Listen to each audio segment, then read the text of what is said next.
채화님 안녕하세요. 저는 2024년의 기억이 너무나 힘듭니다. 이 기억 속에 살고 있는 내 과거가 매일매일 더 힘들게 트라우마처럼 주홍 글씨처럼 제 인생을 발목 잡고 있습니다. 채화님 말씀대로 과거는 과거일 뿐 미래는 아직 오지 않았고 오로지 우리에겐 지금 이 순간만 존재한다라고 말씀을 하셨지만 그게 말처럼 쉽지 않아요. 기억을 잘 정화하고 오래된 기억뿐만 아니라 작년의 기억도 잘 흘려보낼 수 있는 그런 법문 좀 부탁드립니다. 이렇게 적어주셨어요.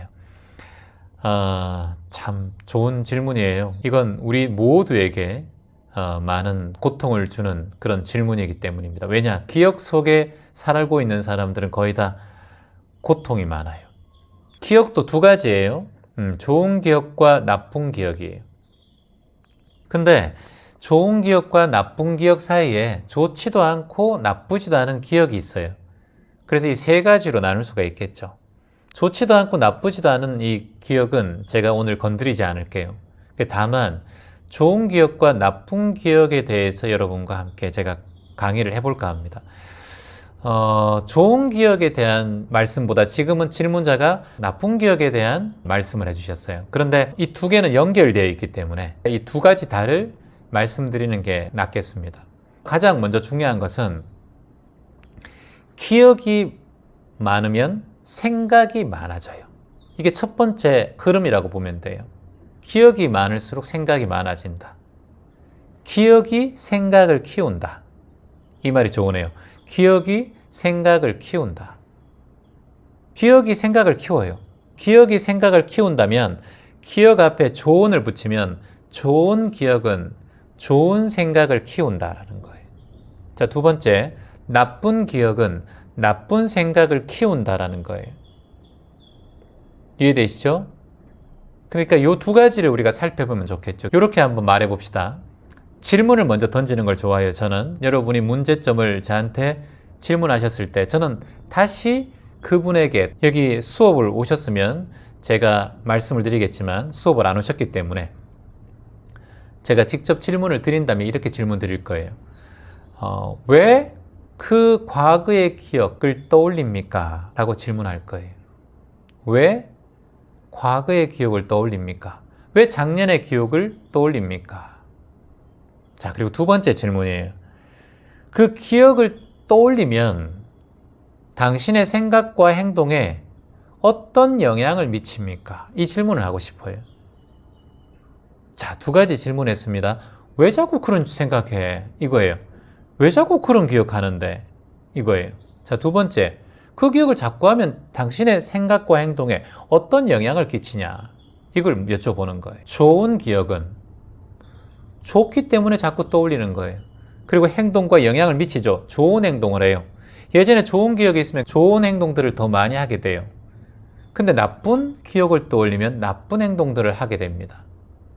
자, 그러면 여러분들께서도 한번 트레이닝 해봅시다. 이곳에 계신 분들이 좋은 기억, 나쁜 기억 있잖아요. 자신의 특별한 기억을 한번 떠올려 보세요. 어떤 기억이 떠오릅니까? 저는 오늘 고양이를 만났고 말을 만났고 그리고 개를 만났어요.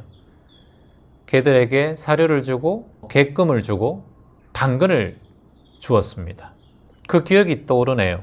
좋은 기억이죠. 동물들과 얘기하고 나들이 한 기억이에요. 그러니까 그 행동을 또 하겠죠. 내일 또 하고 싶어요. 왜냐? 개들이 또는 고양이가 저를 기다리고 있는 것 같았으니까. 물론 개들의 마음은 모르죠. 하지만 제가 행복했다는 거예요. 그러니까 그 일을 반복하게 만든다고요. 그럼 나쁜 기억은 나쁜 생각을 반복하게 만들어요. 그러니까 기억은 미래에 영향을 미친다는 거예요. 이게 중요한 기억의 실제 모습이라는 거예요. 우리는 이제 기억이라는 것이 그냥 단순하게 저장된 정보라고 보지만 좋게 본다면 우리의 인생을 바꾸는 방편이 될 수 있어요.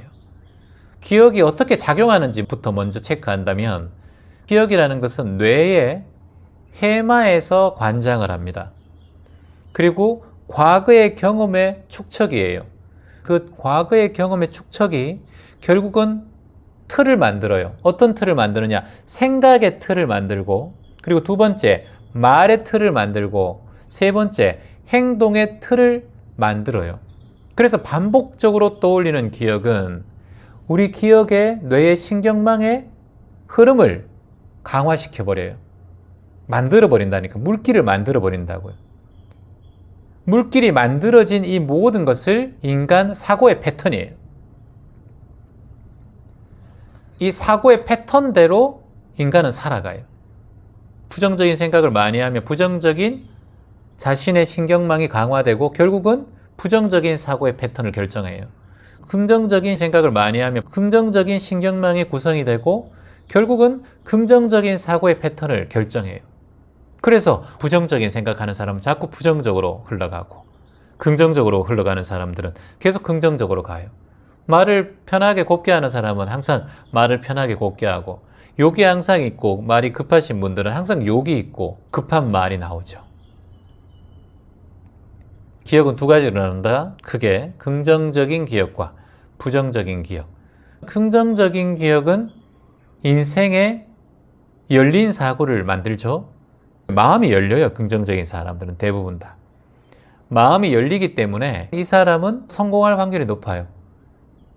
예전에 과학자들이 연구한 결과에 의하면 열린 사고를 가질수록 한 가지가 상승하는데 그게 뭐냐면 창조력이에요. 사고가 열릴수록 창조력이 커져요. 요즘은 창조력이 너무 중요해요. 여러분이 자녀를 키우신다면 가장 먼저 여러분이 신경을 써야 될 부분은 아이의 두뇌가 아니라 창조력입니다. 공부 잘하는 게 아니라 창조력이에요. 지금 AI가 모든 걸 복제해내기 때문에 통계를 만들어버리기 때문에 새로운 뭔가를 창출할 수 있고 창조할 수 있는 그런 아이디어가 있으면 어떤 대기업에서도 크게 사요. 크게 그 사람을 우대해 줍니다. 근데 중요한 건 여기서 뭐냐면 창조력을 높일 수 있는 방법, 창의력이 높일 수 있는 방법이 바로 열린 사고라고 했어요. 이 열린 사고를 어떻게 만드느냐? 열린 사고는 리콜에서 긍정적인 기억에서 나옵니다. 열린 사고가 긍정적인 기억에서 나올 수밖에 없었던 게 뭐냐 하면 우리가 부정적인 기억이 있으면 내 사고 패턴이 신경망이 부정적으로 바뀌고 폐쇄하고 막고 그리고 암흑 속으로 자꾸 가요. 어두운 곳으로. 그래서 퇴보되고 이 뇌가 자꾸 창조적이지 않게 자신의 틀 속에 갇히게 돼요. 닫힌 마음이 생긴다는 거예요. 닫힌 마음이 생기니까 결국은 창조력은 점점 더 떨어져요. 창의력도 떨어져요. 그래서 이게 얼마나 중요합니까? 부정적인 기억을 자꾸 하면 어떻게 됩니까? 부정적인 기억을 자꾸 하면 보통 어떤 사고가 생깁니까, 여러분? 폐쇄적인 사고가 생겨요. 열린 마음이 안 되고 닫힌 마음이 돼요. 그리고 이 마음이 생겨요, 자꾸. 어떤 마음이냐면은 자꾸 반성하는 마음이 생겨요. 이거 한두 번은 괜찮은데 반성하는 마음이 자꾸 깊어지면 인생이 우울해집니다. 자꾸 자신이 잘못했다는 생각이 자꾸 올라오면 인생에 발전이 없고 앞으로 나가지를 못해요. 이 반성하는 마음이 지속적으로 일어나면 인생이 퇴보됩니다. 그래서 부정적인 기억이 많은 분들의 대부분이 바로 자신을 자꾸 우울하게 만들어요. 반성하게 만든다고요. 이게 앞으로 나갈 수가 없어요. 이 반성하는 마음이 너무 크면 삶의 탄력성이 없어지고 삶의 회복력이 떨어져요. 그래서 뒤처져요, 자꾸. 여러분들께서도 자식에게 야단을 칠 때나 이럴 때는 시간을 정해서 거기까지만 딱 하셔야 돼요. 그 이후로 계속 이어지면은 의식이 성장이 안 되고 열린 마음의 성장이 안 돼요. 이걸 중요하게 보셔야 돼요. 지금은 이제 본인이 실패했던 경험과 우울하고 부정적인 그런 경험들을 말씀하셨기 때문에 지금 본인에게 열린 마음이 아니라 닫힌 마음이 생기고 그리고 우울함과 그리고 또 폐쇄적인 마음이 점점 커질 수가 있어요. 그래서 저는 이렇게 했으면 좋겠습니다. 그런 과거에 대한 기억이 이제 올라오면 이 과거는 지나갔다. 뭐라고요? 이 과거는 지나갔다. 이 말을 자꾸 되풀이 하셔야 돼요. 다시 한번 되풀이해 볼까요? 과거는 지나갔다. 과거는 지나갔다. 그리고 두 번째 화가 나실 건 뭐냐면 과거의 기억이 나를 더 강하게 한다. 이 말씀을 확언하시는 게 좋아요. 과거의 기억이 나를 망가뜨린 게 아니라, 과거의 기억이 나를 힘들게 한 게 아니라, 과거의 기억이 나를 더 강하게 만들었다. 그러니까 과거가 곧 성장의 발판인 거예요. 이 말을 자꾸 하셔야 돼요. 말을 해야 됩니다. 그 말과 생각을 내 귓전에 들려주고, 그리고 필사를 하는 거예요. 왜냐? 이런 말을 한 적이 없어요. 과거는 내 인생을 발목 잡았어. 과거 때문에 내 인생이 망가졌어. 항상 우리는 과거에 대한 회복이 아니라 과거에 대한 지나친 부정과 반성만 있어요. 그러니까 앞으로 나갈 수가 없어요. 발목을 잡고 있으니까. 그리고 과거에 대한 기억 중에서 내가 후회되고 안타까웠던 일보다 내가 칭찬받고 또는 내가 성장한 과거도 분명히 있어요. 그것을 떠올리고 그것에 대한 감사하는 마음을 키워야 돼요. 과거의 긍정적인 순간을 떠올리고 감사하기. 이게 또 성장하는 방법이 될 수 있어요. 자, 그리고 이렇게 확언해 봅니다. 따라해 봅니다. 내 기억은 나를 더 나은 방향으로 이끈다. 나의 기억은 나를 더 나은 방향으로 이끈다. 과거는 지나갔다. 이 과거는 내 인생의 성장의 씨앗이다. 성장의 걸음이다. 이런 말을 자꾸 하는 거예요. 기억은 내 성장의 자양분이다. 기억은 내 인생의 자양분이다. 걸음이다. 기억 자체를 좋게 만들고 기억 자체를 긍정적으로 바꿔버리면 우리의 삶의 걸음이 되는 거예요. 열린 마음이 되는 거예요. 우리의 인생을 풍요롭게 만드는 걸음이 되는 거예요. 얼마나 좋아요. 부정적이고 힘들었던 걸 바꿀 수 있는 힘이 우리 안에 있다라는 거예요. 그러니까 과거를 활용하면 되는 거예요. 그러려면 이제 실천하셔야 돼요. 하루에 한 5분이라도 이 떠오르는 기억을 긍정적으로 되새기는 시간을 가져보는 거예요. 그리고 옛날 좋았던 기억과 감정들을 그 부정적인 기억에 믹스하는 거예요. 기억을 잘라낼 수는 없어요. 사라지게 할 수는 없기 때문에 그 기억을 정화하는 거예요. 여기 물그릇이 있는데 이 물을 엎어버리면 물이 다 없어지죠.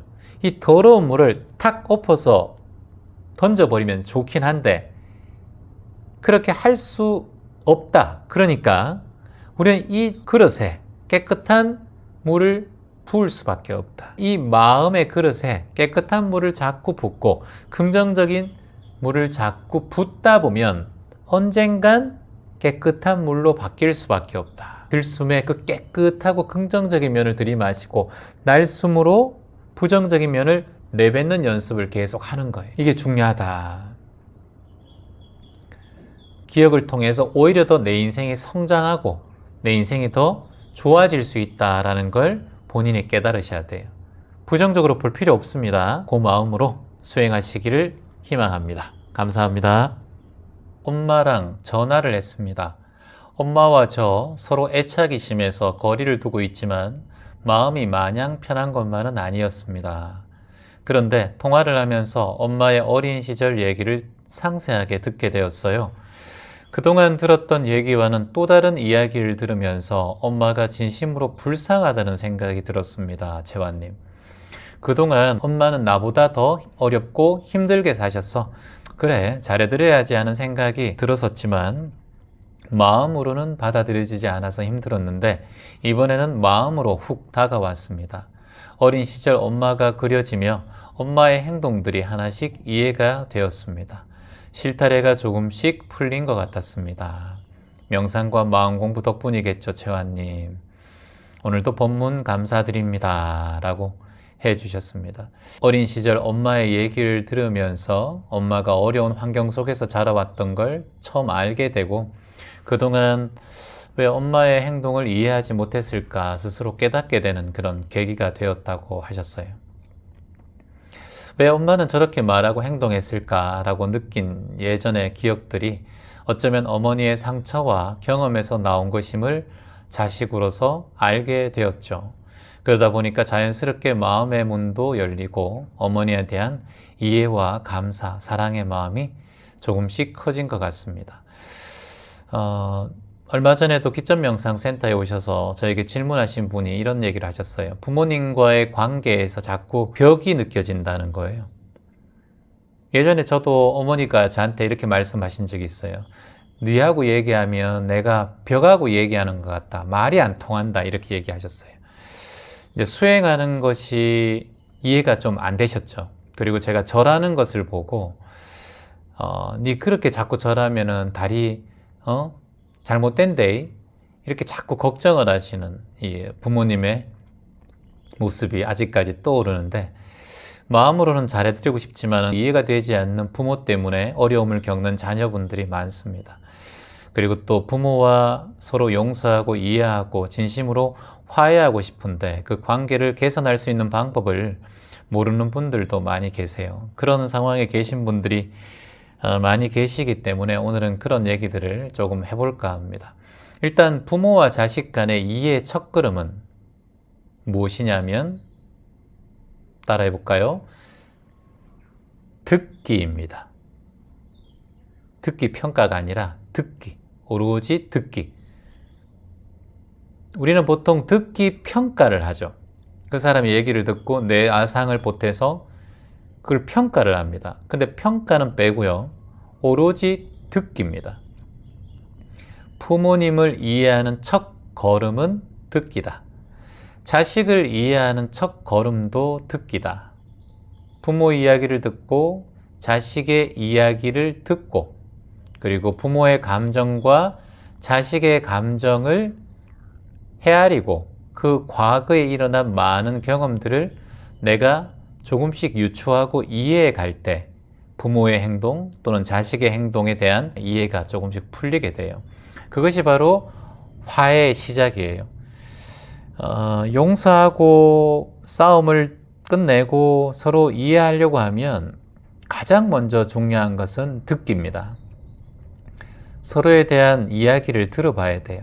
방금 질문자도 오랫동안 엄마하고 불편한 면이 있었지만 오래간만에 엄마랑 통화하면서 엄마의 어린 시절을 깊은 내용을 듣게 되었다. 이게 뭐예요? 듣기예요.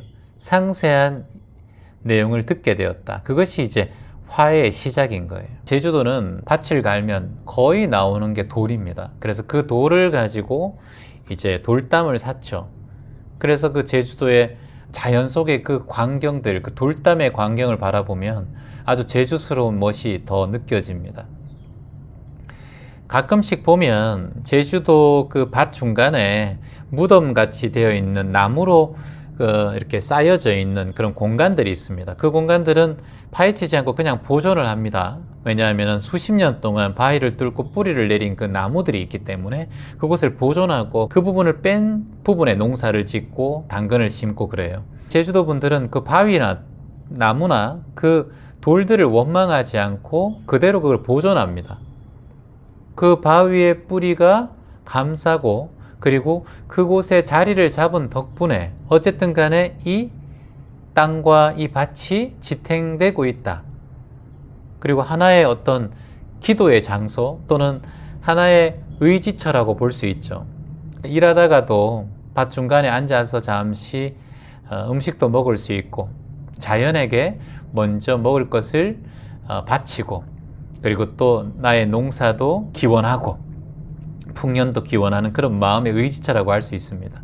저는 부모와 자식 관계도 이와 같다고 봅니다. 서로의 삶을 이해해주고 감싸줄 때 비로소 관계가 서로 의지하고 서로 보탬이 되고 그리고 서로 도움이 되는 사이가 될 수 있다고 생각해요. 부모가 불편하다고 자식이 불편하다고 탁 없애고 저는 부모와 자식 사이에는 조금 불편하더라도 서로의 관계를 이해해주는 그런 배려가 필요하다고 봅니다. 여러분 그런 일화 아세요? 한 제자가 스승에게 물었습니다. 스승님, 부모님을 어떻게 하면 이해할 수 있을까요? 라고 스승에게 물었어요. 그러자 스승께서 항아리 하나를 가져오고 난 다음에 금이 간 항아리라는 것을 보여줘요. 그리고 이 항아리는 금이 같지만 여전히 물을 담아낼 수 있지 않은가 이렇게 얘기해요. 네, 맞습니다, 스승님. 여전히 물은 담아내지만 조금씩 물이 흐르겠죠. 그렇다면 이 항아리의 역할은 다 한 것인가? 그래도 계속 될 수 있는 것인가? 계속 될 수 있죠. 항아리의 모서리가 조금 부서졌다고 해도 이 항아리는 물을 담을 수 있긴 합니다. 그렇네. 부모님도 이 금이 간 항아리와 같네. 완벽하진 않지만 부분적으로 많이 부서지고 그리고 상처는 많이 났지만 부모의 입장에서는 최선을 다해서 살아가고 있는 것이네. 우리는 그 금을 바라보고 이빨 빠진 부서진 항아리의 모습만 바라보고 있지 않은가. 그러면 그 금이 간 이유가 무엇인가? 자식과 가정을 꾸리고 그리고 이 삶을 지탱하고 견뎌온 그 흔적이 아니겠는가. 우리는 나이 든 부모를 보면서 금이 간 항아리 부분처럼 또는 이빨이 빠진 그 부서진 부분처럼 미워하고 늙었다고 불편해하지 않았는가. 이렇게 말을 하게 되죠. 그러니까 그 제자가 크게 깨닫게 되죠. 그게 뭡니까, 여러분? 부모의 사랑으로 인해서 우리가 자식이 자라고 부모의 그런 작은 도움 그리고 어찌됐든 인연 덕분에 우리가 이 세상에 이렇게 인연이 되어서 살고 있는 거 아닙니까? 그래서 저는 이렇게 생각을 합니다. 어떠한 상황에도 부모와의 관계는 피는 물보다 진하다 하는 것처럼 연결을 계속 이어갈 수밖에 없죠. 근데 부모를 통해서 내가 불편하다는 마음이 자꾸 올라오면 그런 마음을 지금 부모를 통해서 내가 뭔가를 얻으려고 하는 마음 또는 부모를 통해서 다른 부모와 비교하는 마음 또는 부모를 통해서 내가 못마땅했던 마음을 따지고 있지 않은가를 먼저 되돌아봤으면 좋겠어요. 이걸 네 글자로 이해득실 이렇게 표현하죠. 우리가 이익과 손실을 따져보는 관계가 되면 안 되는데 부모와 자식 관계에서는 이해득실의 관계가 생기면 안 돼요. 절대 부모와 자식 관계에서는 이해득실은 사라져야 됩니다. 혹여나 우리가 이해득실을 따지면서 부모와 자식 관계를 지금 유지하고 계시다면 그 관계는 곧 무너질 수 있다는 생각을 하셔야 됩니다.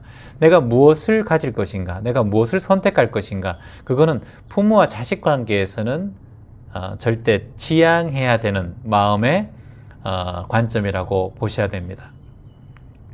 그래서 저는 좀 그렇게 생각을 해요. 이제 엄마에 대한 마음이 집착이 클 수 있어요, 본인이. 그리고 엄마도 자식에 대해서 클 수 있어요.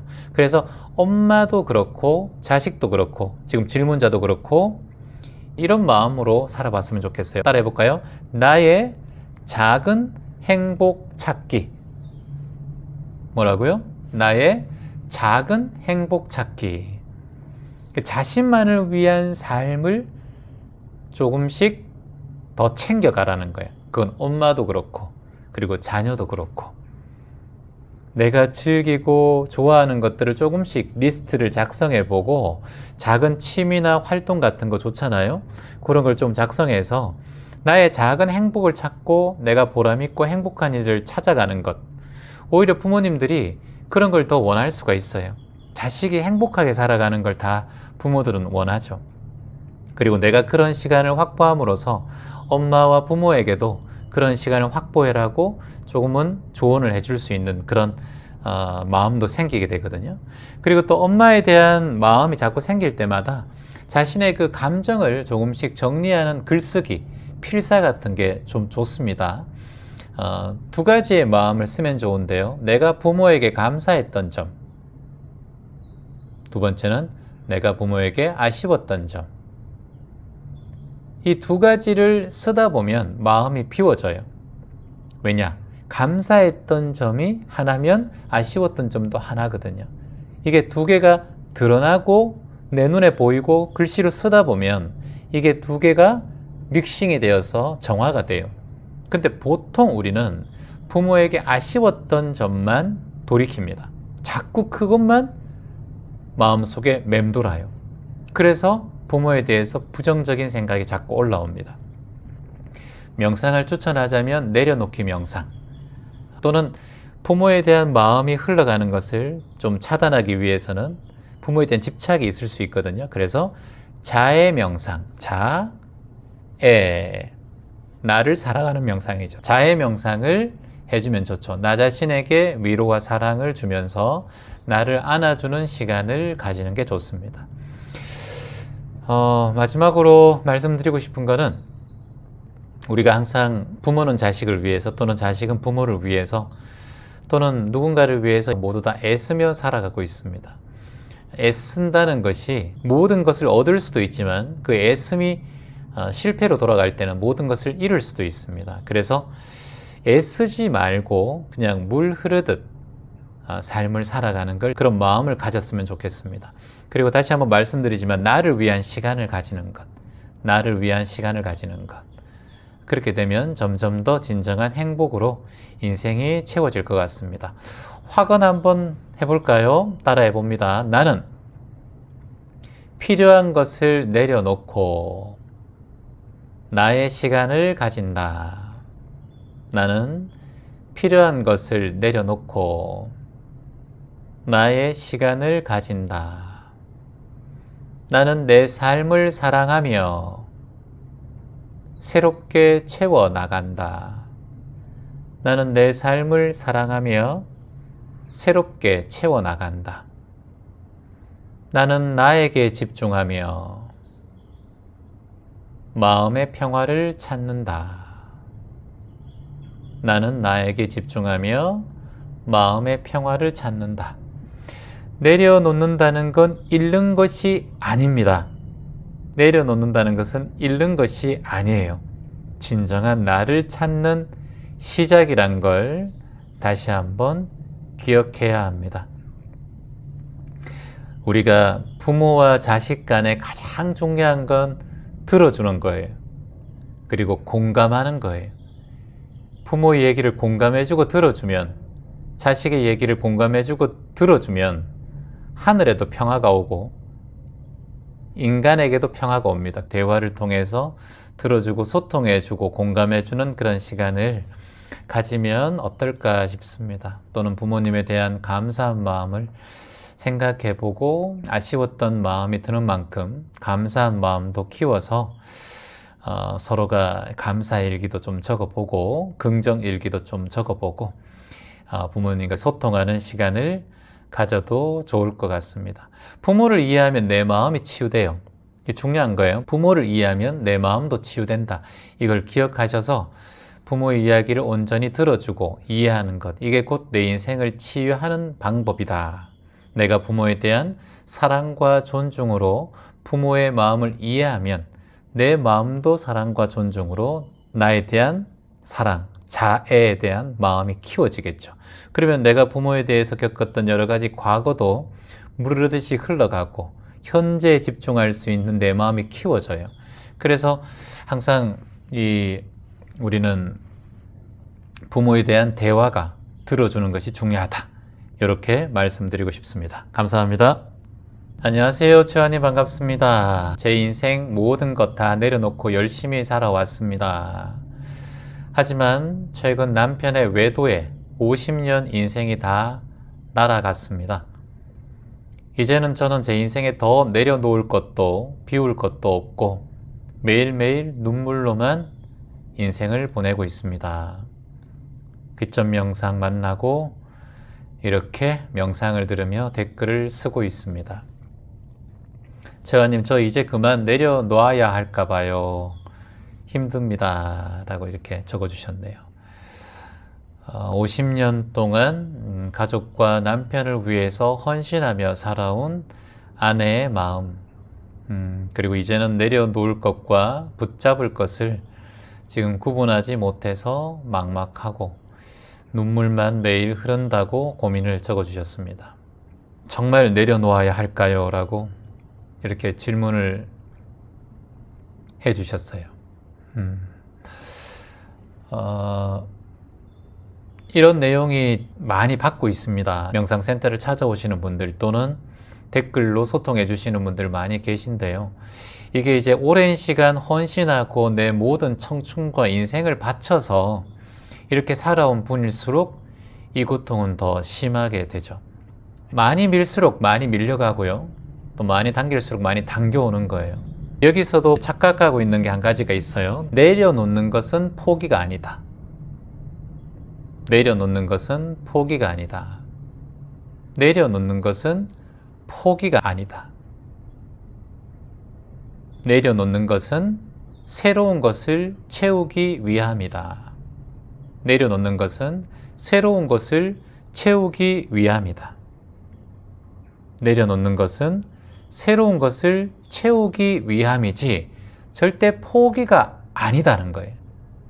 내려놓는 것 자체가 새로운 것을 채우기 위해서 준비하는 단계일 뿐이지 뭔가 지금 내려놓고 남편을 포기하고 이런 것을 인생의 실패로 지금 생각하는 마음이 있어요. 그거 아니에요. 새로운 삶을 살아가는 준비 단계를 하고 있는 거예요. 내가 포기한다라고 생각하니까 내 인생의 50년 인생이 다 실패자 인생이 돼버리는 거예요. 100세 시대에 앞으로 살 날이 내 인생에 창창해요. 본인의 인생을 실패자로 만들지 않았으면 좋겠어요. 자, 두 가지만 체크하세요. 지금 이 상황에서 따라해 봅니다. 나를 위해 무엇을 남길 것인가? 다시 한번요. 나를 위해 무엇을 남길 것인가? 자, 두 번째는 나를 위해 무엇을 보낼 것인가? 나를 위해 무엇을 보낼 것인가? 나를 위해 무엇을 잡고 나를 위해 무엇을 놔버릴 것인가? 이것을 스스로 찬찬히 되돌아봐야 합니다. 여기서 주의할 점은 급하면 안 돼요. 모든 걸 지금 바치고 살아온 인생이기 때문에 본인의 급한 마음이 많아요. 글 속에. 그래서 지금부터는 터닝 포인트 하는 순간이라 생각하고 모든 순간에 스스로 돌아보며 찬찬히 결정한다. 뭐라고요? 찬찬히 결정한다. 찬찬히 결정한다. 찬찬히 결정한다. 한 제자가 큰 항아리에 물을 가득 담고 강을 건너야 한다고 생각을 해보세요. 스승님, 강에 물살이 새서 이 깨끗한 물을 이고 왔는데 제가 건너갈 수 있을까요? 제자야, 물살이 새서 자칫 잘못하면 떠내려갈 수도 있고 힘이 붙여서 넘어질 수도 있으니 그 항아리에 물을 다 비우거라. 그래야 이 강물을 건너갈 수 있다. 이웃 마을에서 떠왔는데 어찌 이 물을 버립니까? 저는 도저히 아까워서 못 버리겠습니다. 제자야, 자칫 잘못하다가는 항아리도 망가지고 떠내려가 사고가 날 수도 있다. 스승은 이걸 보는 거예요. 피우고 내려놓아야 한다는 걸 아는 거예요. 물살이 셀 때는 그 항아리를 비우고 건너가야 돼요. 물살이 새지 않을 때는 그 항아리에 물을 기고 절로 가도 되는 거예요. 근데 지금은 비가 와서 물살이 새졌어. 그러면 아무리 이웃 마을에서 애를 써서 물을 기러 왔다 하더라도 버려야 되는 거예요. 무거워서 강을 건널 수 없기 때문에 버려야 된다는 거예요. 이걸 내려놓아야 한다는 거예요. 아깝지만. 지금 50년 동안 내가 모든 걸 바쳤고 인연을 지었던 모든 순간들이 아깝고 너무 배신당한 느낌도 들고 억울한 마음이 들지만 그 항아리를 계속 들고 지나간다면 그 거센 강물에 넘어질 수도 있고 내 생명이 위험할 수도 있고 앞으로 내 인생이 잘못된 방향으로 떠내려갈 수 있다는 걸 기억하시라는 거예요. 지금 본인은 이 항아리를 계속 치고 가려고 하는 마음도 있고 이 항아리조차 다 던져버리고 싶은 마음도 있는 거예요. 여러 가지 감정들이 일어나는 거예요. 그래서 저는 이 마음을 냈으면 좋겠습니다. 세 글자, 바로 수행자의 마음. 어떤 마음이냐? 따라해 봅니다. 무소유라는 마음을 냈으면 좋겠어요. 뭐라고요?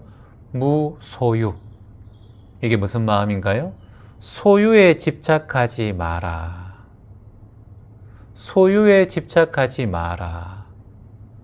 소유에 집착하지 마라.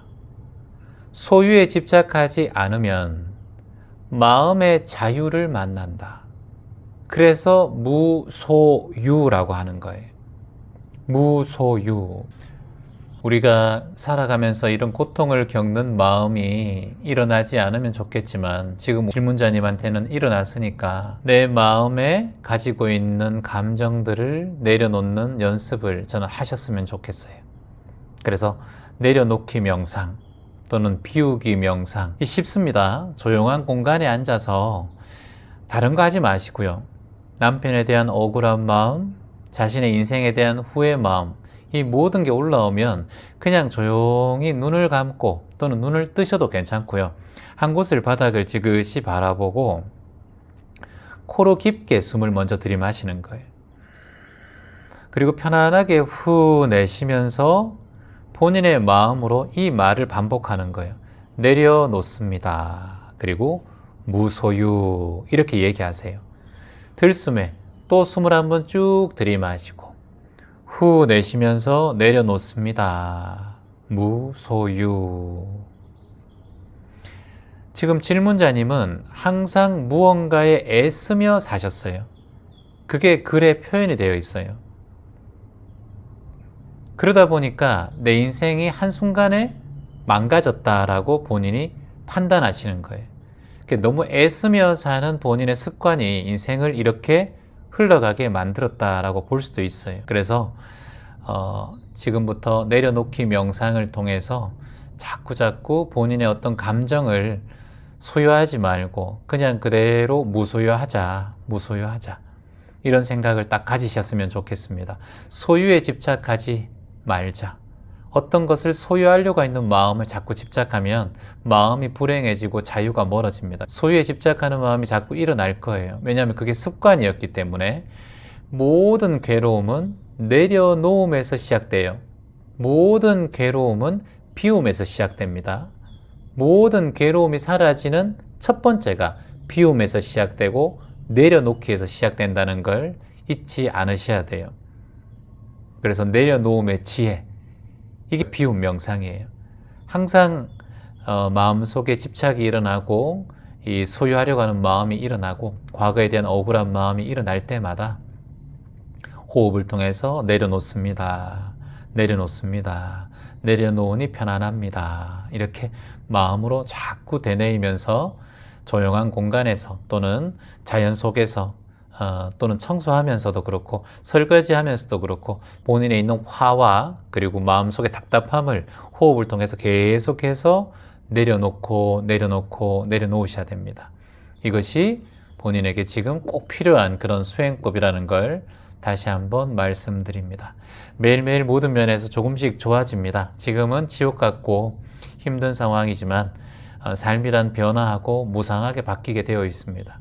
지금 이 시간이 나중에 웃으며 아 그래 혼자 살길 잘했네, 그때 이렇게 결정하길 잘했네, 그때는 참 지옥 같았는데 이렇게 새로운 인생의 터닝 포인트가 되었네 라고 웃으면서 지금 이 순간을 회상할 때가 있을 겁니다.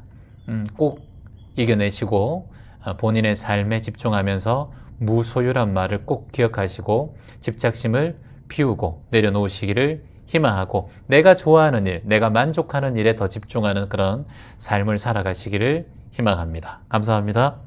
안녕하세요. 채원님 반갑습니다. 저는 얼마 전에 사기를 당했습니다. 경찰서도 다녀오고 사기 피해로 지금 매서운 추위 속을 걷고 헤매면서 내 신세가 어찌나 서러운지 그래도 살고 싶어서 딸들과 그저 살고 싶을 뿐인데 인생이 참 안 되네요. 돈도 건강도 무엇도 안 되고 있습니다. 이쯤에서 그만 놓아야 하는데 눈치 없이 삶을 잡고 있는 건 아닌지 목이 메입니다. 붙잡을 썩은 동아줄조차 간절하게 기다리고 있지만 희망도 없고 그저 어디까지 버틸 수 있을런지요 라고 적어주셨어요. 사기를 당했다라고 하셨어요. 제 주변에도 사기를 당한 분들이 좀 있어요. 수천만 원에서 몇 억까지 사기를 당한 분도 계시고 오랫동안 평생 모았던 돈을 하루아침에 사기를 당해서 또는 보증을 잘못 써서 모든 게 다 한순간에 먼지처럼 사라진 분도 계십니다. 지금 마음이 너무나 지쳐있고 희망이라는 단어를 쓰는 것조차 멀게 느껴지는 그런 상황일 거라고 봅니다. 하지만 또 이런 때일수록 잠시 멈추고 내 안에 작은 힘이라도 찾는 것이 또 중요하죠. 인생이 나를 배반하고 속이고 힘들게 할 때라도 그 고통은 어찌 보면 나의 삶의 일부라고 받아들이는 연습이 필요합니다. 모든 경험은 내 삶의 일부입니다. 모든 고난도 내 삶의 일부이고 모든 괴로움도 내 삶의 일부입니다. 행복 또한 내 삶의 일부이고 슬픔 또한 내 삶의 일부입니다. 질병도 내 삶의 일부고 누군가가 떠나가고 헤어지고 사별하고 이별하는 것도 모두 다 내 삶의 일부라고 할 수 있습니다. 내 삶의 일부가 아닌 것이 없습니다. 삶의 일부라는 것을 받아들이는 연습이 필요하죠. 그래서 명상에도 받아들이기 명상이란 게 있어요. 수용하는 명상, 받아들이기 명상. 근데 이게 연습이 필요해요. 어떤 것도 연습이 필요합니다. 그래서 우리는 이제 받아들이는 연습을 조금씩 해 나가야 되지 않을까. 추운 겨울날 경찰서에서 조사받고 사기 때문에 고통받고 이 추운 날이 얼마나 더 춥게 느껴지고 삶이 불공평하게 또는 가혹하게 느껴질지 예상이 됩니다. 하지만 또 따님과 이 글 속에는 또 잘 살고 싶어하는 마음도 질문자님의 마음 속에 있는 거예요. 그게 희망의 씨앗이에요. 이렇게 괴롭고 고통스러운 마음이 있다 하더라도 명상을 공부하고 마음 공부하면서 그래도 이렇게 조금이나마 기준을 잡고 다시 헤쳐나가고 이겨내고자 하는 마음이 있기 때문에 그게 희망의 씨앗이거든요. 지금 본인 자체가 희망의 씨앗을 뿌리고 있다라는 거예요. 아무것도 없는 것 같은 상태에서도 작은 씨앗 하나가 대지를 또 푸르게 할 수 있습니다. 옛 이야기 중에서 이런 얘기 있잖아요. 마을에 큰 가뭄이 들었지만 한 농부만이 고을에서 살아남을 수 있었다. 흉년이 들고 먹을 게 사라졌을 때 곡물을 보관하는 그곳에 있던 모든 곡식들을 다 털어먹고 하나도 남김없이 모두 다 배가 고파서 다 털어먹은 그런 사람들과 지혜로운 한 농부는 그 배고픔을 참아가면서 그 곡식을 잘 보관했다가 봄날이 되어서 그 곡식을 밭에 뿌리고 논에 뿌려서 가을에 다시 추수를 할 수 있었다. 다른 사람은 배고픔을 참지 못하고 그냥 다 먹어버렸지만 그 지혜로운 농부는 한 줌의 쌀을 한 줌의 곡식에 보관했다가 뿌렸다. 그래서 그 마을은 다시 곡식이 계속해서 재배하고 이어질 수 있었다. 저는 그렇게 생각을 합니다. 지금 당장은 요만큼의 씨앗이 나를 살리지는 못하지만 봄이 오고 여름이 지나고 추수가 할 때 되면 결국은 나를 살리고 마을을 살리고 내 가족을 살리는 그런 희망의 씨앗이 되지 않을까. 결국 봄은 온다는 거예요. 뭐라고요? 결국 봄은 온다. 같이 한번 얘기해 볼까요? 결국 봄은 온다. 지금 너무나 춥고 바람이 많이 불고 비바람이 몰아치는 지금 제주 평대리 지금 날씨 나가면 걷지도 못합니다.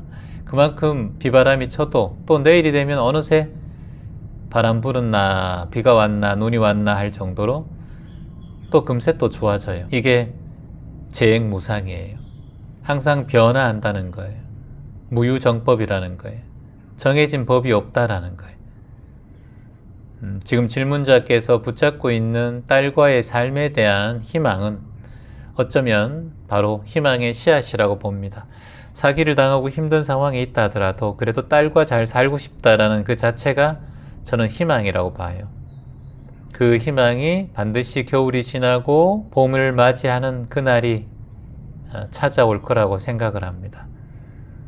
한 제자가 스승에게 이렇게 묻습니다. 스승님, 사람이 어려움 속에 닥쳤을 때 가장 먼저 무엇을 해야 합니까? 라고 물었어요.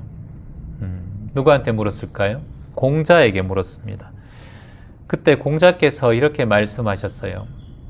네가 가장 힘들고 어려울 때 이런 마음을 내어야 한다.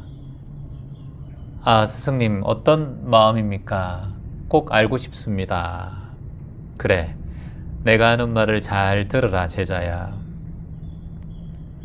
먼저 스스로를 속이지 말라. 스스로를 속이지 말라. 두 번째, 옳다고 믿는 길을 묵묵히 가라. 옳다고 믿는 길을 묵묵히 가라. 세 번째, 아무리 작아도 옳은 길을 가라. 아무리 작아도 옳은 길을 가라. 네 번째, 그 길을 가면 반드시 큰 길을 만나게 된다. 옳은 길을 가면 반드시 큰 길을 만나게 된다. 라고 성인께서 말씀하셨습니다. 지금 절망 속에 딸들과 함께 살아가고자 하는 지금 어머니의 마음은 옳은 길이에요. 근데 여기서 옳지 않은 길은 뭘까요? 삶을 놔버리고 싶다는 생각들. 그리고 왜 나만 이런 고통이 이렇게 찾아오는가라는 그런 생각들. 또는 남과 비교했을 때 내가 지금 내 인생만 불운하다라고 생각하는 그런 마음들. 그게 나쁜 길이에요. 옳은 길은 뭐였습니까? 딸과 함께 그래도 잘 살아가고 싶다라는 그 길이에요.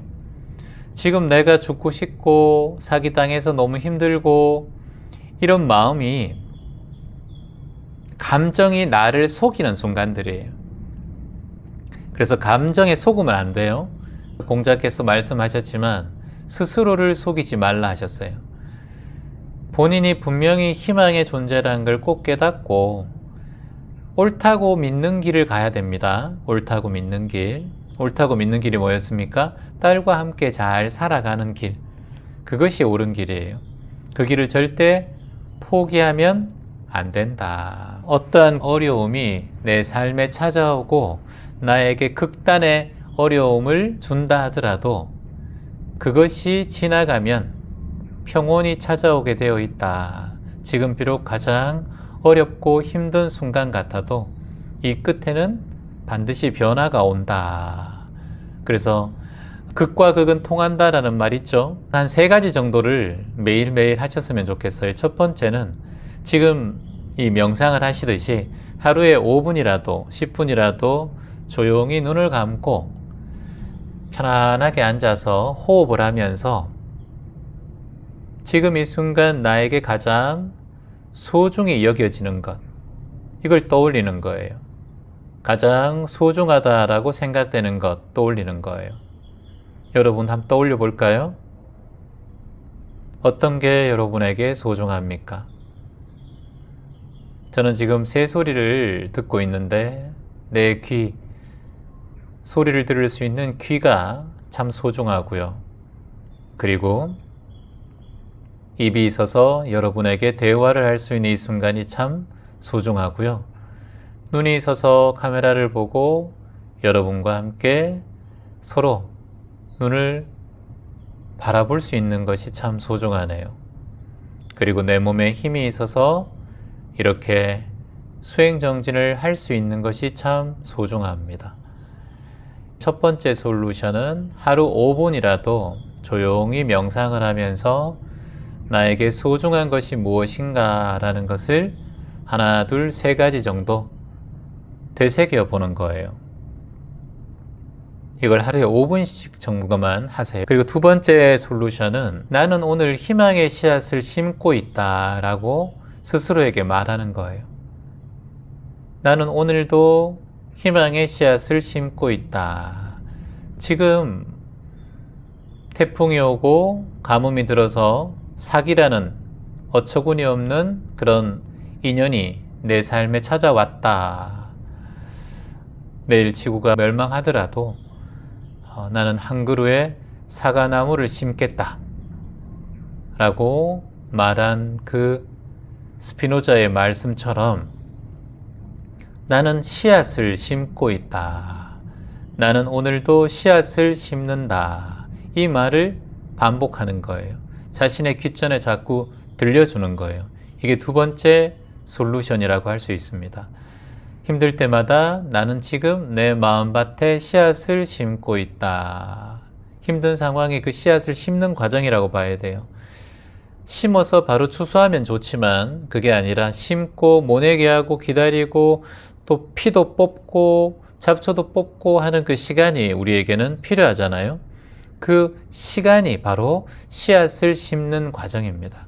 그래서 나는 오늘도 씨앗을 심고 있다. 나는 오늘도 씨앗을 심고 있다. 희망의 씨앗을 오늘도 심었다라고 스스로에게 말하는 거예요.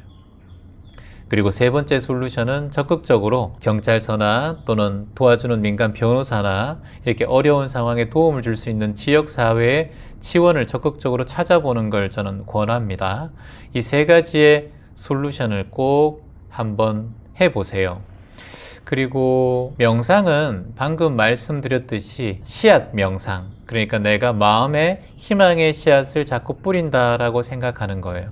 조용히 앉아서 손을 가슴에 대고 해도 좋고 편안하게 자신의 마음을, 힘든 마음을 감사하나도 좋고 눈을 감고 이 마음 속에 딸들과 그리고 이 행복한 삶 그리고 희망을 떠올려 보는 거예요. 자꾸 포기하고 싶은 마음이 많이 들기 때문에 딸들과 함께 살아갈 희망의 날들을 시각화하고 그리고 떠올려 보는 거예요. 또 그 상황에서 그 딸과 내가 씨앗이 이렇게 자란다 생각하고 딸과 함께 행복하게 잘 살고 있는, 앞으로 잘 살아나가는 그런 상황들을 상상하고 시각화해 보세요. 잠시라도. 그리고 10번 정도 깊게 들숨과 날숨을 들이마시고 후 내쉬고 나의 희망의 씨앗이 자라고 있다. 나의 희망이 자라고 있다. 나의 희망이 오늘도 자라고 있다 라고 스스로 되뇌이는 명상을 하셔야 돼요. 씨앗 명상 또는 희망 씨앗 명상이라고 할 수 있겠죠.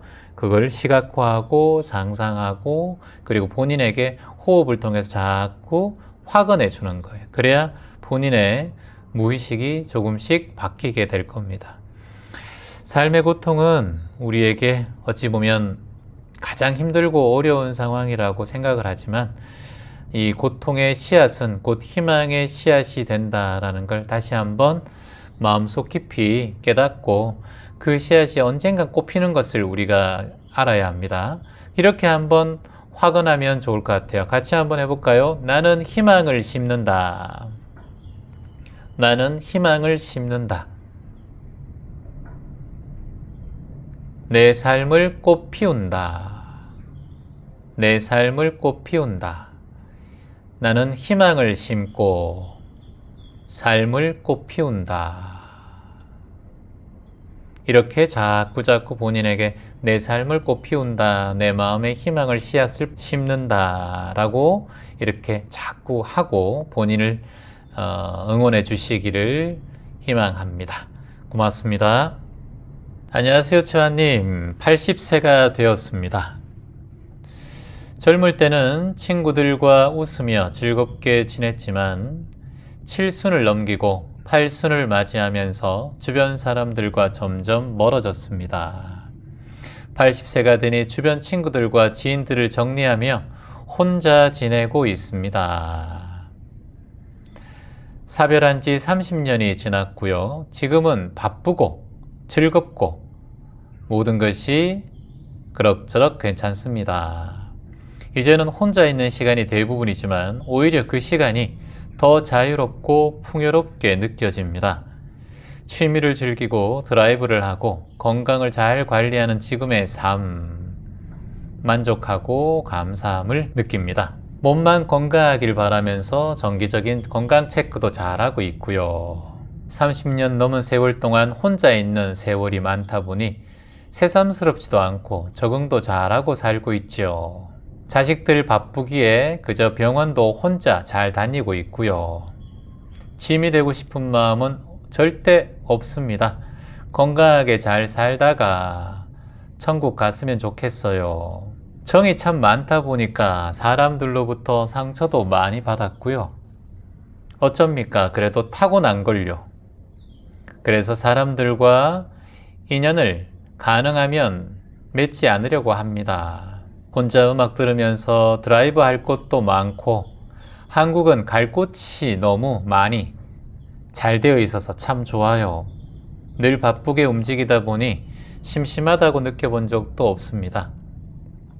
한 해 한 해 달라지고 있지만 마음은 생생한데 우리 모두 건강합시다.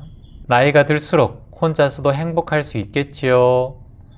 그리고 지금처럼 마음을 잘 유지하고 살아갈 수 있는 방법이 또 있을까요? 참 멋진 삶을 살아가고 계신 것 같아요. 글 속에 아주 본인의 삶에 자족의 마음이 보입니다. 스스로 만족하는 삶, 우리가 모두 이렇게 꿈꾸는 삶이 아닐까 생각을 합니다. 가까운 사람이 이제 사별하고 떠날 때 가장 큰 아픔이 우리에게 다가오죠. 그런데 혼자 있는 시간을 위한 또 인연이라고 생각하고 본인의 취미와 본인의 삶을 위해서 잘 헤쳐가고 있는 이 모습이 우리에겐 참 큰 귀감이 되는 것 같아요. 농부가 씨앗을 심을 때는 풍년이 되고 가을에 잘 자라주기를 바라며 씨앗을 심습니다. 하지만 태풍이 오기도 오고 홍수가 나기도 하고 산불이 나기도 해요. 그 산불이 나고 태풍이 오는 것을 두려워하면서 농사 짓지 못한다면 그건 진정한 농부가 아니라고 보죠. 삶의 농사를 잘 지어가고 여러분들께서는 잘 지어가고 있는지 모르겠습니다. 이 씨앗에 대한 기대도 있지만 이 씨앗이 어쩌면 수확을 하지 못할 수도 있다는 마음도 필요하겠죠. 하지만 그런 두려움을 앞에 두고 우리가 살아갈 수는 없습니다. 그러니까 그 씨앗을 잘 가꿔야 됩니다. 언젠간 꽃을 피우고 열매를 맺고 또는 열매를 맺지 못한다 하더라도 우리는 그 가꾸는 과정 자체를 행복으로 채워가야 합니다. 과정이 곧 행복이다. 과정이 곧 행복이다.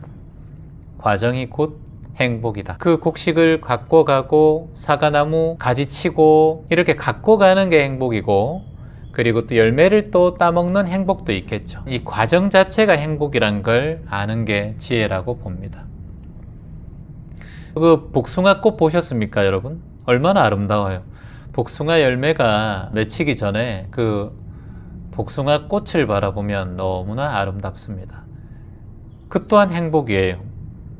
복숭아도 물론 맛있고 복숭아를 팔아서 돈을 버는 것도 행복이긴 하지만 그 복숭아 꽃이 주는 향기와 그리고 즐거움도 우리에게는 있습니다. 그래서 모든 그 과정을 만족하면서 살았으면 좋겠어요. 만족한다는 것이 쉽지 않지만 그 만족에서 행복은 시작되잖아요. 만족에서 마음의 부자가 탄생하는 거거든요. 적어볼까요? 지족, 스스로 만족하는 자는 자부라 했어요. 지족, 자부라 했어요. 만족하는 자는 부유하다는 거예요. 만족하는 자가 곧 부자라는 거예요. 만족하는 자가 곧 삶의 부자이자 인생 부자라는 거예요. 아무리 많은 돈을 가졌다 하더라도 지족자부, 만족할 줄 모르면 가난한 거예요. 성인들께서는 항상 삶의 풍요, 인생의 풍요는 외부에서 오는 것이 아니라 스스로 만족하는 마음에서 시작된다 하셨어요. 만족하는 마음에서 삶의 풍요는 시작된다. 그러니 지금 질문자님은 즐겁고 하는 일 많고 이게 이제 삶의 행복이에요. 지금 이 순간의 행복이고 풍요라는 것을 본인이 아셨으면 좋겠어요. 더 나은 것을 해서 행복을 추구하는 것이 아니라 지금 이 상황이 내 삶의 풍요이자 부유한 삶의 근간이 되고, 부유가 꼭 돈이 아니라 마음의 부유, 만족의 부유. 누군가가 떠나고 사별하고 인연을 마무리했을 때 어찌 보면 우리는 인생사, 세상사가 본래 이렇게 일체계고라고 했지 않습니까? 고통은 피할 수 없어요. 하지만 그것에 집착하지 않는 법을 배우는 것이 지혜라고 했어요. 고통은 피할 수 없다. 하지만 고통에서 벗어나는 방법은 그 고통에 집착하지 않는 것이다. 정말 멋진 말이죠. 이게 참 해석이 이렇게 멋지게 성인들께서는 말씀을 하셨을까. 고통은 피할 수 없다. 일체계고다. 하지만 그 고통에 매여 있고 그 고통에 집중하고 그 고통을 자꾸 생각하고 고통을 되새김질하는 그 순간에 우리는 고통의 집착심을 일으킨다라고 성인들께서는 말씀하셨어요. 그 고통을 피할 수 없는 이유는 그 고통에 집착하기 때문이다. 그 고통에 집착하지 않아야 고통을 피할 수 있다. 과거에 대한 기억들과 과거에 대한 마음으로 자꾸 생각하고 되돌리고 그것에 대해서 항상 울고 불고 기억하고 후회하고, 이게 뭐다? 고통에 집착하는 마음이에요. 이게 고통에 집착하는 마음이에요. 이거보다 더 어리석은 게 없어요. 그리고 성인들께서는 항상 고통에서 벗어나려면 이 얘기를 하셨어요. 사람들과의 관계를 내려놓는 연습을 하라 하셨어요. 다시 한번, 인연관계, 사람들과의 관계를 내려놓는 연습. 안 만난다는 것이 아니라 사람들의 인연관계에서 마음을 좀 내려놓는 연습을 해야 된다. 그러면 가장 중요한 건 상대방에게 기대하지 않는 마음, 상대방에게 바라지 않는 마음, 이 두 가지만 체크하면 돼요. 상대방에게 기대하지 않는 마음, 상대방에게 바라지 않는 마음, 기대와 바램을 없애면 인간관계는 다 좋아져요. 그 사람에 대한 기대와 바람만 없으면 돼요. 그럼 인간관계는 좋아지는 거예요. 인간관계가 좋아지는 두 가지의 마음. 그 사람에게, 상대방에게 기대하지 말라. 상대방에게 바라지 말라. 그러면 인간관계는 좋아질 수밖에 없다. 평온한 마음이 유지될 수밖에 없다. 이렇게 살아가는 사람들이 인간관계에서 툭 떨어진 마음가짐, 기대하지 않는 마음가짐, 바라지 않는 마음가짐, 이게 이제 이런 삶을 우리가 유유자적이라고 해요. 유유자적이라고 해요. 이게 무슨 말이에요? 조용하고 한가롭게 내가 뜻대로, 내 마음대로 살아가는 사람들. 이게 유유자적이에요. 이렇게 살고 싶지 않습니까? 유유자적하고 살아야죠. 한 번 사는 인생, 한 번 태어나서 언제 갈지 모르는 세상에 우리가 복잡하고 슬프고 괴로움 속에 살아야 합니까? 조용하고 한가롭게 내가 내 뜻대로 살아가는 삶, 이게 유유자적의 삶이다. 이렇게 살아가는 사람들은 장수예요. 목숨도 길어요. 그리고 건강해요. 이런 사람들은. 복잡하고 너무 바쁘고 남의 뜻대로 살아가는 사람은 몸이 약골이 돼요. 힘들어져요. 자꾸 병이 찾아와. 근데 유유자적하고 사는 사람은 건강하고 평안하며 오래 살고 복을 누린다. 질문자님, 이제 뭐 다른 거 바랄 게 있나요? 운동 조금씩 하시고 매일 걷고 스트레칭 꾸준히 하시고 이렇게 또 필사도 하시고 감사일기도 쓰시고 긍정의 에너지에 대한 그런 긍정 마인드에 대한 긍정일기도 쓰시고 복지관이나 주변 센터에 가셔서 새로운 취미도 좀 배우고 지금 이런 즐거움을 더 풍요롭게 만들고, 명상을 하나 추천한다면 저는 이제 여유 명상 같은 거 했으면 좋겠어요. 여유 명상. 여유 명상 한번 해볼까요? 여러분 편안하게 한번 앉아보세요. 앉아보고 편안하게 눈을 감고 코로 깊게 한번 숨을 쭉 들이마십니다. 편안하게 후 내쉬어보고 다시 한번 쭉 숨을 들이마시고 편안하게 후 내쉬면서 나는 오늘도 여유롭다 라고 마음속으로 되뇌이는 거예요. 여유롭다. 숨을 쭉 들이마시고 편안하게 후 내쉬면서 나는 여유롭다 라고 스스로에게 말하고 들려주는 거예요. 본인의 귓전에 여유로운 삶에 감사합니다. 여유로운 삶에 감사합니다. 여유로운 삶에 감사합니다. 라고 본인에게 들려주는 거예요. 편안하게 숨을 쭉 들이마시고 후 내쉬면서 조용히 눈을 뜨는 거예요. 이렇게 여유롭고 감사한 마음을 깊이 새기고 한 5분, 10분 정도 이렇게 매일매일 반복하면 더욱더 노년이 여유롭게 흘러갈 듯 합니다. 제가 여유 명상을 만들었는지 모르겠지만 시간이 되면 또 해보도록 하고요. 나이 든다는 것은 끝이 아니라 새로운 시작입니다. 우리가 나이 들고 늙어가는 게 계속 끝이라고 생각하는데 저는 그건 새로운 또 삶과 연결되는 하나의 과정이라고 봅니다. 우리의 인생은 혼자서도 충분히 풍요롭습니다. 그리고 또 혼자서도 충분히 바쁘게 살아갈 수 있어요.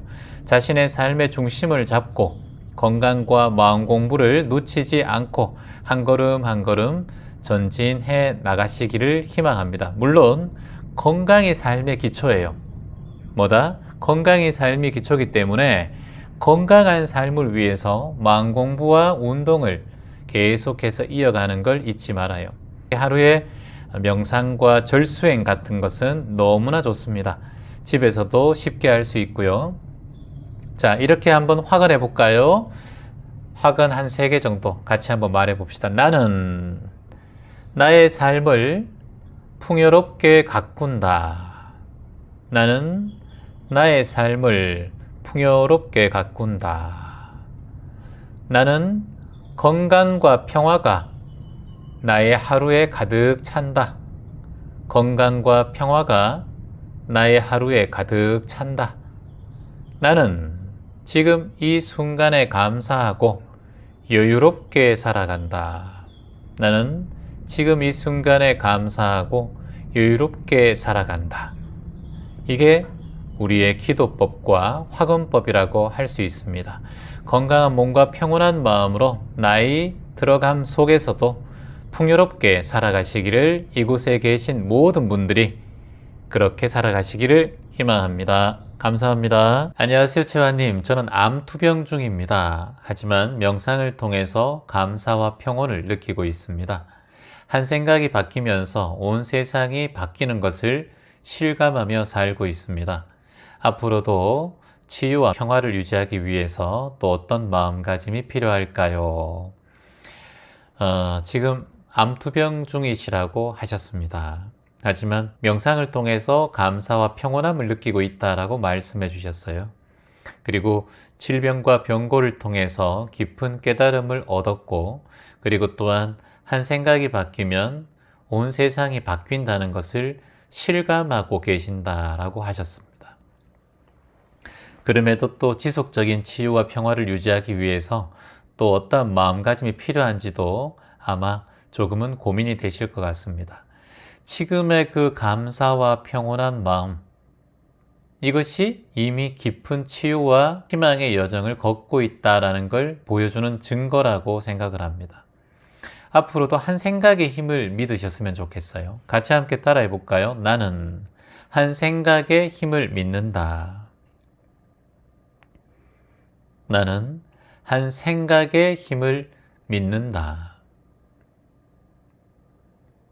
나는 한 문장의 힘을 믿는다. 나는 한 문장의 힘을 믿는다. 나는 말 한마디의 힘을 믿는다. 나는 말 한마디의 힘을 믿는다. 나는 행동 하나의 힘을 믿는다. 나는 행동 하나의 힘을 믿는다. 이것이야말로 내 몸과 마음 모두를 더 치유할 수 있는 힘으로 이끌어갈 것들이다. 바로 생각, 말, 행동. 생각, 말, 행동. 우리가 어떤 괴로운 순간에 있다 하더라도 몸과 마음이 평온하면 새롭게 시작할 수 있는 힘이 우리의 삶에 찾아옵니다. 우리의 삶을 살리고 우리가 생명을 살릴 수 있는 것은 딱 두 가지의 마음이라고 봅니다. 감사함이에요, 먼저. 감사함. 그리고 두 번째는 마음의 평온함이에요. 감사와 평온이라고 볼 수 있습니다. 왜 이 감사와 평온이라고 얘기하느냐? 몸과 마음이 연결되어 있기 때문에 내 마음이 평화롭고 평온하지 못하면 내 몸은 점점 더 힘들어지고 건강도 망가질 수밖에 없겠죠. 그러니까 마음의 평온, 그러려면 순간순간 만족하고 감사한 마음을 잊지 않는 것이 너무나 중요한 역할을 한다는 겁니다. 우리의 마음 자체가, 마음가짐이 몸에 가장 큰 영향을 미칩니다. 중요하죠? 마음가짐이 몸에 강력한 영향을 미친다. 내 몸을 치유할 수 있고 내 몸을 낫게 할 수 있고 회복하는 힘도 마음에서 시작할 수 있다라는 거예요. 어떤 마음이 있어야 된다? 두 가지의 마음. 감사심과 평온심. 감사심과 평온심이 지속되면 내 몸과 마음의 치유의 원동력이 된다는 거예요. 감사심과 평온심이 지속되면 내 몸과 마음이 치유된다는 거예요. 부다께서도 법구경에 보면 모든 것은 마음에서 비롯된다. 마음을 잘 다스리면 고통에서 벗어날 수 있다라고 하셨습니다. 이게 팔만대장경을 5글자로 줄이면 일체유심조다. 한 글자로 줄이면 마음 심자 한 글자다. 아무리 돈이 많아도 마음이 감사심을 느끼지 못하고 마음이 평온하지 못하면 그 자리도 바늘 방석 자리다. 내 마음이 편안해야 진정한 부자다 할 수 있어요.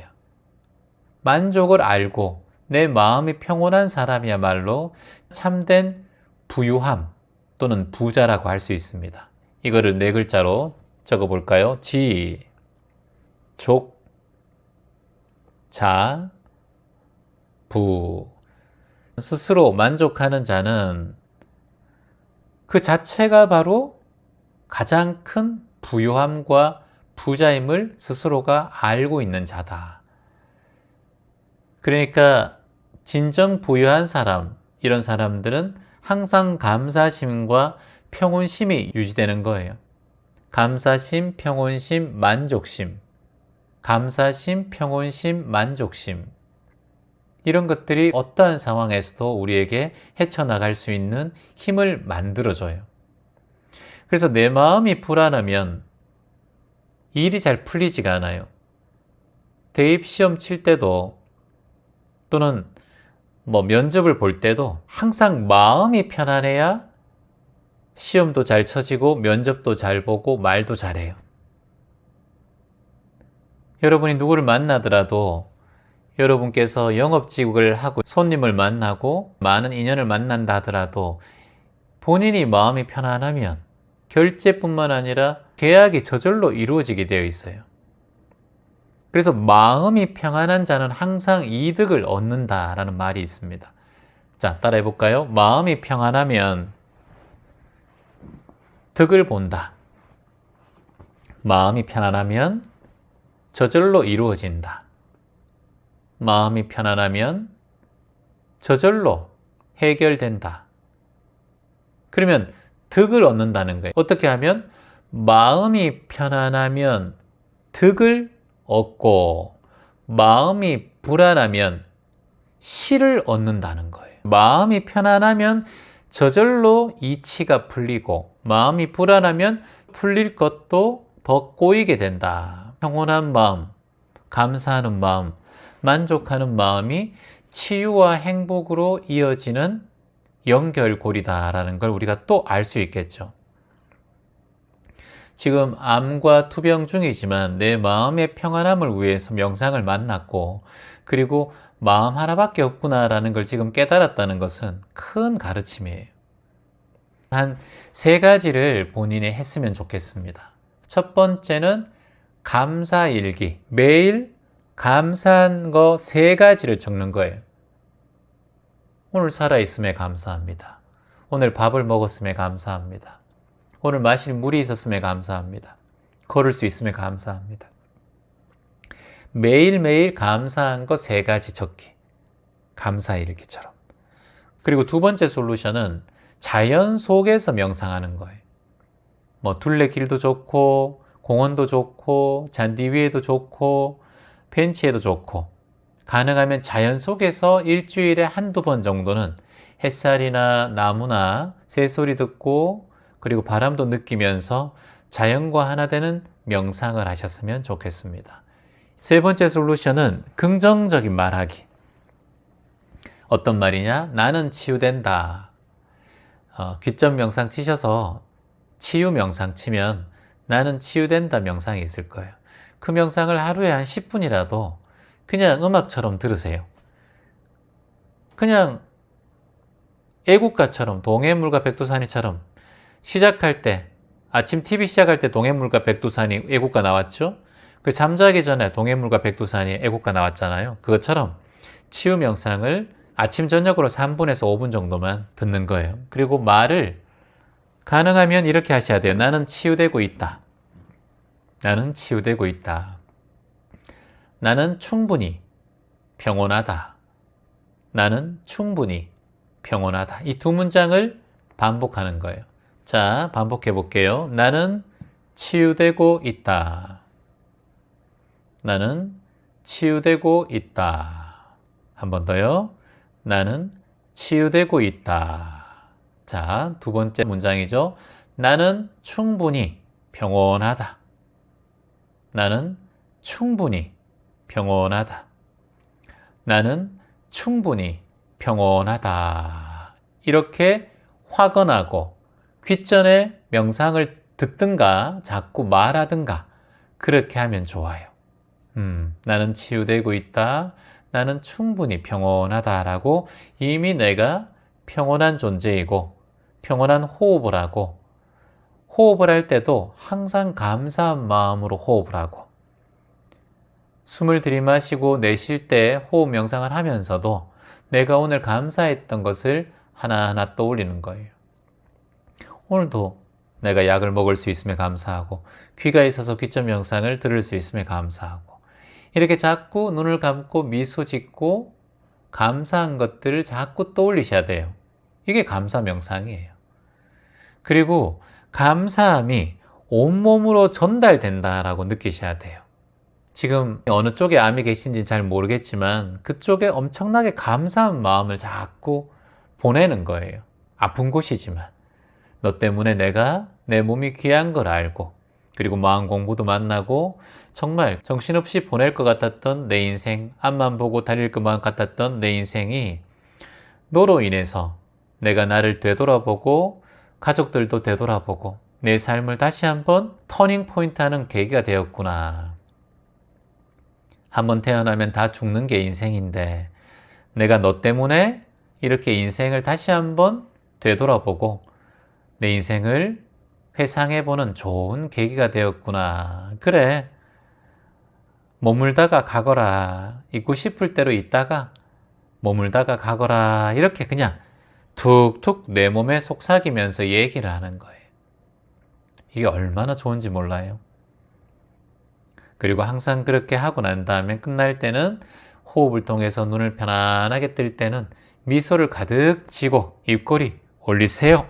딱 입꼬리 올리고. 하루에 한 번, 그러니까 낮에 해도 좋고 잠자기 전에 해도 좋고. 저는 하루에 2번을 해요. 아침에 일어나서 한 번 하고 저녁에 자기 전에 침대에서 한 번 하고 이렇게 2번 합니다. 이걸 꼭 한번 해보시기를 바랍니다. 이미 나는 치유의 여정을 걷고 있는 거예요. 따라 해볼까요? 이미 나는 치유의 여정을 걷고 있다. 혹시나 몸이 조금 아프시든가 여러분들 불편하신 분들은 같이 함께 3번 따라 해보겠습니다. 나는 이미 치유의 여정을 걷고 있다. 나는 이미 치유의 여정을 걷고 있다. 나는 이미 치유의 여정을 걷고 있다. 감사와 평온의 씨앗을 매일 뿌린다. 감사와 평온의 씨앗을 매일 뿌린다. 또 키워가겠다. 또 키워가겠다. 또 키워가겠다. 매일 나를 사랑하고 존중하겠다.